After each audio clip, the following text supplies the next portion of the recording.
Hi, everybody. Rhett Hawkins here, president of Contact. When Len Kahn and I originally came up with the concept for Aggie Allstars, we saw it as multiple different people moderating and facilitating discussions with their contacts in the industry. Recently, we had Joan Knowlton as a guest on the podcast, and Joan came to me afterwards with a number of different people she thought would be great guests for the show.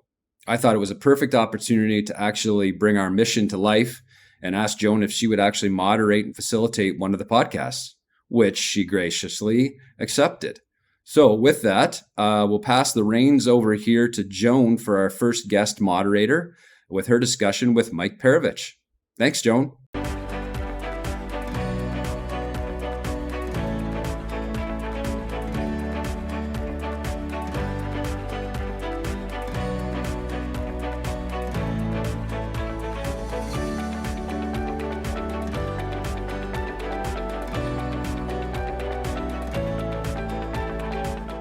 Well, good morning, Mike. Great to see you this morning. How are you? Doing good, Joan. Doing good. How you doing? Good. I'm good today. So welcome to Aggie Allstars. And there's a little bit of a story about why you're a guest on Aggie Allstars today. And back in the fall, Rhett Hawkins had interviewed me. And after our little get together, he said, we want to do more of these things. And so I'd like to have other people be the host and talk and interview people they know. And so all of a sudden the light bulb went on and I said, well, I have a really great person that I think that we should showcase. And his name is Mike Perovich. And of course, Rhett was familiar with who you were. And so he said, let's do it. So as you know, I reached out to you and you and I have had some back and forth, and we kind of put a little bit of a plan together to talk about your journey in the business and industry of agriculture. And I just want to jump in because the story is really interesting today because you are the CEO of Future Transfer. And for people that don't know you, they wouldn't realize that there is a long history of and foundation in agriculture behind Future Transfer, which is why I thought it would be a great idea to get together and hear your story right from you. The foundation is incredible. The success story is amazing. I've known you for over 40 years, and you and I've tracked and been in each other's lives for a long time. And we met as very young people at CIL, and we've kept in touch over the years. And so that's why I really wanted to invite you onto the podcast today and have a conversation. And I just know that it's going to be a really interesting hour or so that we're going to hear about your foundation in agriculture and where you've come from. And I really think that we need to start way back in time when your parents immigrated to Canada into the tobacco belt of southwestern Ontario, because I think that's where this whole story started. And I know I call this part of the story Life with Dan, because Dan was your beloved father, your mentor, your rock, your biggest fan, and he instilled this ability into your life and character to create this super guy that you are and create such a great success story that's founded in agriculture. So I'm going to just step out of the way here for a second and let you talk back in the day and where this all started and how it came about that you are where you are today. Thanks, Joni. Yeah, my parents immigrated from the former Yugoslavia and ended up in Hamilton in the mid-50s. And we had, there was four of us. I was the baby that was born. I was born in Canada. The other three of my siblings weren't. And Dad was like an immigrant, like so many that came over, didn't have any money, but he did speak English. And he was an educated person from the former Yugoslavia, which was rare. He went to university and military college So he was very well-rounded and versed in world politics and geography and what have you. So yeah, he worked at Dofasco in Hamilton on there, and then ended up in Ford in Oakville when it started up. But he had a cousin we called Uncle John or Uncle George, and that was in Rodney. And we would spent one summer with him there, and Dad even worked there in tobacco once. I think there was a layoff or a strike. I can't remember exactly at Dofasco. So he was never a farmer in his lifetime, homesteader, of course, but he really liked this small town and liked this agricultural theme of life, and it intrigued him. So he talked to my mom and says, we're going to leave the city. He had a very good job, paid well at Ford in Oakville, and pulled up the family and moved to this little town, Rodney. We rented an apartment at Olson Apartments, and him and Mom actually worked for a tobacco farmer there, Andy Siddiqui, wonderful gentleman, wonderful family, as hired men and women on the farm, and to learn how to grow tobacco. And I remember him telling me he was making around $2 an hour, which is incredible wages at Ford in Oakville, and he got 85 cents an hour working as a hired man. Mom got 50 cents on there. How times have changed. And learned to grow tobacco, saved up $1,000, bought a tobacco farm, which was one of the poorer farms in the area, for $1,000 down payment. And back then, the insurance companies and banks really didn't like financing farms all that much. And so the person who sold it would take back the mortgage, and it was called a quarter crop payment. So a quarter of your crop went to the lender of it. So that's how we ended up. He cleaned up that farm, the whole family did, made it into an incredible tobacco farm. And on there, so I'm a little kid growing up in that. And then around 65, 66, he got into the chemical business. First, it was Kelsa, Special Chemical Specialties. Max Propest, if that's a name for the people who have been around for a long time, which was eventually purchased by Pfizer, who was in the chem distribution business back then.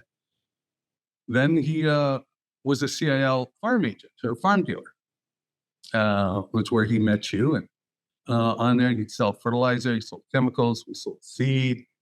He was a George White dealer, and he would sell sprayers and equipment on there, and other tobacco equipment. So I kind of grew up on a farm that grew tobacco and was a small farm supply business on the farm. And we did custom work. Like I can remember being 12 years old, going out spraying for other farmers on there to make a buck on the side. And they did it on our farm. Why can't we do it at the neighbors? Yeah. So that's kind of how I grew up. And you talk about my dad. Yeah, he was my hero. Still is on there, instilled a lot into me. And, I always wanted to be with him on the tractor, in the pickup, wherever he was. I wanted to be with him. I was his shadow, he used to call me. So a great entrepreneur, and he didn't even know that he was. I don't think. No. He started instilling that into you, and you were just like his right-hand guy on the farm. And then you told me a little bit about some of your little jobs on the side, like the one about selling peaches, and how you had a bank account and what you were saving for and what your dreams were. Yeah. Dad and Mom would always give me all the rope I wanted. Go ahead and explore life, and all of us. And our farm originally was a small tobacco farm, but it also grew fruits. We had cherry trees, peach trees, pears, mulberries, apples, what have you. So there was still a lot on the farm. And it was in the summertime, and I started picking some peaches and putting 4 or 5 in a little basket or whatever. I made a great big sign on the road. We lived out in a gravel road in the middle of nowhere. And I sat there in the chair, and peaches for sale. And so I would sell peaches. And it didn't do very well. You get dust. Some of the neighbors that felt sorry for me would stop and buy a little bit. But I did this for 2-3 days, and I think I maybe had 2 customers on there. So I decided to take a 6-quart basket, fill it up like they do in the store we always went to, I seen the price they were selling them for, so I went a little bit under. I had beautiful peaches. I put it in a little trailer and a tractor, and I drove farm to farm because all the tobacco farmers fed all the primers in the harvest game. And I'd go to the farm. The housewife would be there. I'd go and see her, show them these peaches. I think I got $2 for like a big 6-quart basket, $1.50 or $2. I can't remember. It was a lot of money. And I went to 3 or 4, sold out, hired my neighbor boys, my buddies across the road to pick peaches. And within a week, I had like $250. And look at that. You also had employees. Yeah. Yeah. Amazing. Yeah, they each got a quarter basket. That's crazy. So then you started thinking about post-secondary education and where you were headed in your life from a job or what you wanted to do in the future. How did that all come about? Well, I knew that my life was going to be in agriculture on there. What I didn't know when I was a young teenager was it going to be farming? I enjoyed that, or was it going to be in the agribusiness side or ag-related? And I led more to the business side because I was so involved in it. My dad would take me to dealer meetings. I would meet all the agricultural people, the reps that would stop in on our place. Like we had like Bill Raven, who headed up Pfizer, went to the U.S. We had Zeb Tallock, calling on us. And another person that would be a great Aggie Allstar. Right. So I met all these people like at a young age and go to these meetings, and I liked it. So I went to Ridgetown College on the 2-year program, same as you. And my plans were to then go to Guelph for a couple of years and get my degree, and then go stateside and get my master's. So I thought if I was educated on both sides of the border and then had a master's, so I had a plan. I always had a plan.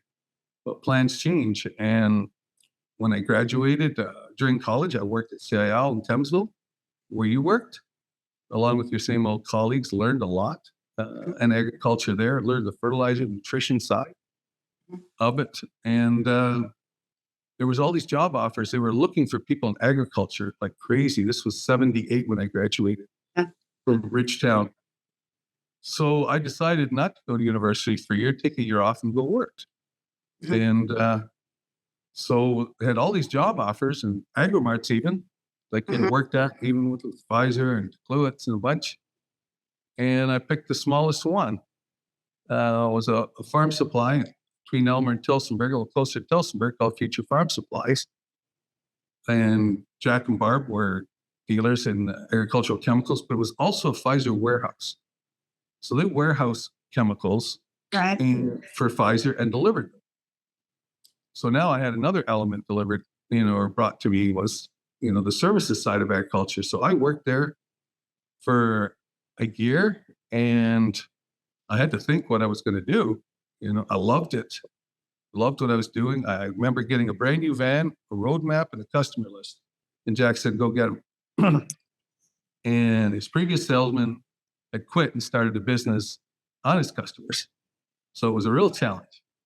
And then one day, Jack was not having a good day, and he was in the shop, and the shovel went flying across there. And he pulled his pipe out of his mouth, and I won't say exactly the words he said, but let's just say, do you want to buy this place? And I'm a yes person. I said, yeah. And 2-3 days later, he asked me, were you serious? And I says, were you serious? Careful what you say, or whatever. And then we commenced on transitioning the business over to me. And I went to the bank and Jack and everybody. Jack was wonderful, carried a mortgage for me at a lower interest rate. And we put it all together. It was a lot of money. So yeah, at a young age, I owned Future Farm Supplies. So what year was that? 1980. That was 1980. So were you and Trish married at that point?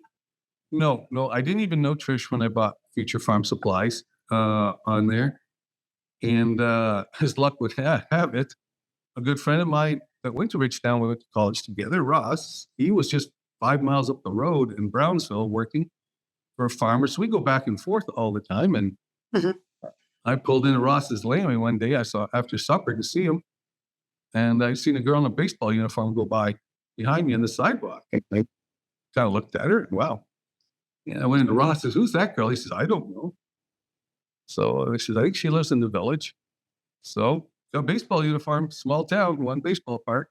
So went and watched the game, got to find out who she was, where she lived, and embarked on that. And we started dating a few months later and got married within a year. Wow, great. Yeah. And a great story of partnership.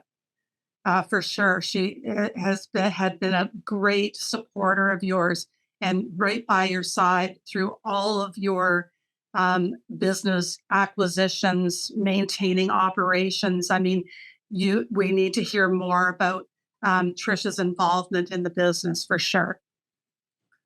Well, just like in farming, it's a team. And we got married in the fall of 81, and we had 2 boys, 2 sons. And when they were around 3 or 4, we would take them to the babysitter, and she joined Future full time. And her desk was right beside mine. They touched. Of course, it was a small little farm supply on there. And we had a person in accounting, Dorothy, on there. But we grew the business so quick at the beginning because interest rates went to 22, 23%. Uh-huh. And within a year of me buying it, and I was floating because I was pretty smart there, I didn't lock it in. And, if we didn't double the size of the business in the first 2 years, we would have lost it for sure on there. But no, she was always beside me. She ended up, working in accounting, but then she answered the phone, would look after the customers on the counter. But she took over like the warehousing and transportation side, setting up the loads, working with the drivers. So she was our logistics operations and looked after the money too. On there. My job was to make it, and her job was to try and keep it, which was a tough job, as I'd like to spend money and building the business. So she, they credit one person sometime. Oh, look what Mike built. No, look what Mike and Trish built on here. And till she retired 5-6 years ago, her desk wasn't beside me the last 10 years, but there was just a pane of glass between us. And Right. I'd get the eyes. She'd hear my phone calls. I'd get the eyes. I'd get the look. I get no. Right. So she kept you grounded for sure, but along the way you made some very brilliant business decisions for sure. You told me about in the 80s and 90s, like you were never home, like you were just like working 24/7, like that was a grind. It was on there. We had that heavy debt, and we went through that high interest rate, and it takes you a few years to recover. The economy wasn't good in 81, 82, 83, and either tobacco or cash crops, corn and beans. We sold both. We were a big seed dealer on there until Reagan brought in the PIC program. For those that can remember that, in 83, Yes. 84, corn went up, beans went up. Life got a little bit better, but no, you still had to be, the farmers, you had to be open at 6. They call you at 5:30, so you better be there early. And you worked when they worked. If the sun shined, you were going around the clock. That was it. And on there. So at the beginning, I can remember going to work and seeing the kids at lunch and seeing them at supper, and then go back to work and drive truck at night. And we did trucking too. So it was a lot of work the first 10 years. So let's talk a little bit about the transformation from the traditional future farm supply retail type of business. What was the motivator to move into other areas of industry? Basically, it was economics. Our business was a farm supply, and the market dictated what you could sell your products for, and the manufacturing distributors told you what you were paying for. So you had no control really on both ends of it. I loved it. Absolutely loved working on the farmers. We walked fields before we had agronomists and walking fields and showing that we did very well. It was a very large independent. But the warehousing and trucking side of it was revenue that would come in almost year round, was seasonal too, on there. And there was a growing need for it on the logistics, new chemistries coming out, bulk started to come out. So in 92 in the fall, we built one of the first big Awasa warehouses when the new standards come in for agricultural chemical storage back then. And it was a tank farm. We had tanks in there, packaging lines, filled totes, truck scale on there. We're doing it for Sandoz, was our first bulk customer. Matter of fact, my first contract that I wrote was in a little diner, kitty corner to Future Farm Supplies with Rob Neal from Sandoz at the time. There's a name. Mhm. We did the deal and we wrote it on the back of a napkin. Mhm. We wrote it out twice, signed it. That was my first contract to do custom filling. Mhm. Boy, I wish I could find that napkin. And Ah, so we were doing well with that, but the farm supply was so large, the other side was growing, and I had people that wanted to buy our company, and I didn't want to sell it. So I ended up selling the retail business in 95. We had a good partner in it and sell it to was Cold Spring Agri Services at the time, which became Silvite after a couple of years with Kay Lumens. So we sold them our retail business, and a couple of our salesmen people went over, Howie and Joe, some inventory and some smaller equipment, but we kept all our land and buildings and hence changed the name from Future Farm Supplies to Future Transfer, which I visited in 91, Fort Transfer in Morton, Illinois. And I seen all these tanks and trucks and tankers and filling totes in the US. And I go, wow, do I love that? And that's who we modeled ourselves after. mhm. And got into trucking, got into tankers, picking up bulk chemicals, putting into storage, packaging it. And that was the start of Future Transfer as we know it today. I decided that my customers were going to be the manufacturers and distributors of ag chem products and seeds at the time, and slowly grew it and grew it and grew it, and to where it is today. And so what are the things that the risks other than the economical risks, what other risks were there, and how did you overcome some of these, some of these things were monumental in those couple of decades. Well, there was a lot of amalgamation going on Yeah. at the time, and that's always, where's your customer going to go? And a lot of the manufacturers and distributors had their own chemical warehouses and had their own manufacturing facilities. If we go back, Mhm. years ago on there. But I remember talking to them, being large in the retail, we had the attention of, the marketing people, the presidents, the general managers of the company, and I could pick up the phone and talk to them. And I said, so, are you in the warehousing and manufacturing business, or are you in the R&D and sales and marketing Mhm. about protection products? And they would get thinking, and slowly we could get one to shut down the distribution and give it to us Mhm. and concentrate then into the packaging and manufacturing. That was something new for me. I had to learn it quickly. You traveled, you went, you read on there. And so one by one, a lot of them decided. I remember being in the 90s on a farm tour in Eastern Ontario with Monsanto. And we were still in the farm supply business. We're a very large Roundup seller. And they took us to their plant in LaSalle, Quebec. And I'm watching them fill totes there. They manufactured it. And I said to one of the senior Monsanto people, I says, you fill this and truck this all the way to the markets in southwestern Ontario, where the largest market was. I says, I could do that for a lot less and close to your marketplace. And of course, we already had the tanks then and some tankers. And be careful what you say and ask for.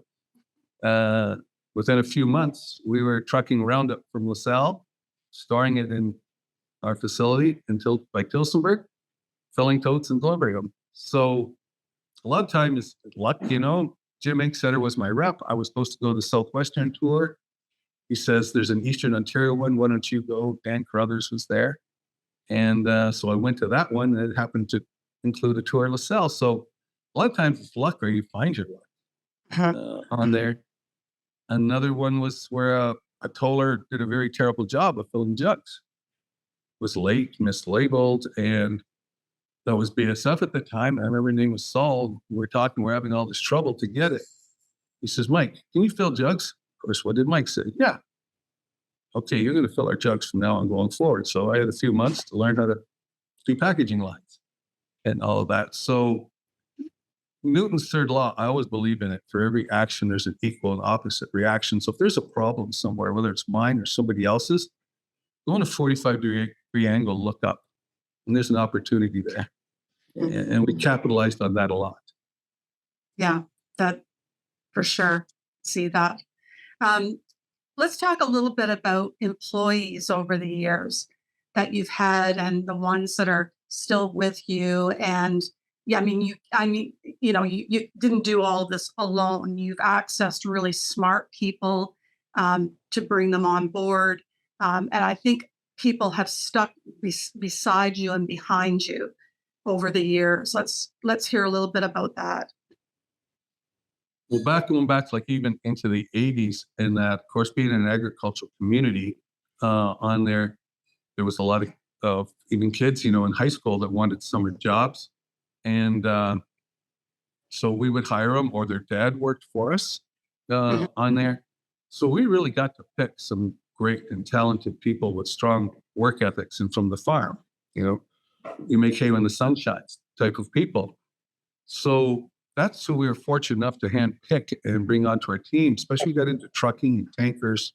And that, Rob Teal, he's like a brother to me. He's been with me almost since the beginning, before my kids were born, part of the family, still with me to this day. He always asked me, when are we going to retire? Because I always told him, Rob, you and I will retire together someday. He keeps asking me when we're going to retire. But, like Mark Thuning has been with us like 30 years, and so many. Stevie Volko. A lot were second generation. Their parents worked for us. Grandparents. We had 3 generations working for us at times. So really being fortunate to have those people, and they bought in and were strong team members, were the backbone of future, whether it was the farm supply or and eventually the future transfer. And a lot of those legacy people are still in place today.